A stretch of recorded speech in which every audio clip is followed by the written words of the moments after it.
এবার আগরতলার কলেজ টিলা এলাকা থেকে ব্রাউন সুগার উদ্ধার করল পূর্ব আগরতলা থানার পুলিশ।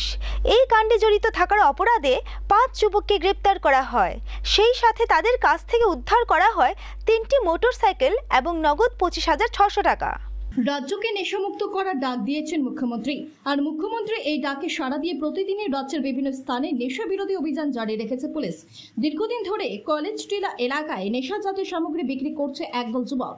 এই খবরের ভিত্তিতে গতকাল রাতে আগরতলার কলেজ টিলার গান্ধী স্কুল চত্বরে অভিযান চালিয়ে ব্রাউন সুগার সহ 3 যুবককে প্রথমে গ্রেপ্তার করা হয়। তারপর জিজ্ঞাসাবাদ চালিয়ে আরও কিছু নাম জানতে পারে। রাতেই ওমেন্স কলেজ এলাকায় অভিযান চালায় আরও 2 যুবককে গ্রেপ্তার করতে সমর্থ হয় পূর্ব আগরতলা থানার পুলিশ। এদিনের অভিযানে পাচারকারীদের কাছ থেকে 14 গ্রাম ব্রাউন সুগার এবং 360টি কন্টেইনার উদ্ধার করা হয়। তাছাড়াও 2টি মোটরসাইকেল এবং একটি স্কুটি এবং নগদ 25,600 টাকা সহ 5টি মোবাইল বাজেয়াপ্ত করে পুলিশ। আজ ধৃতদের পুলিশ রিমান্ডে আদালতে তোলা হবে। সবাইকে ধন্যবাদ আমাদের ডাকে সাড়া দেওয়ার জন্য।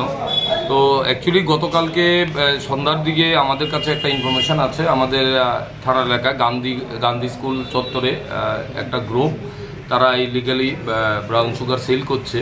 এই খবরের ভিত্তিতে আমরা এখান থেকে অফিসারের টিম তৈরি করে আমরা ওখানে পাঠাই।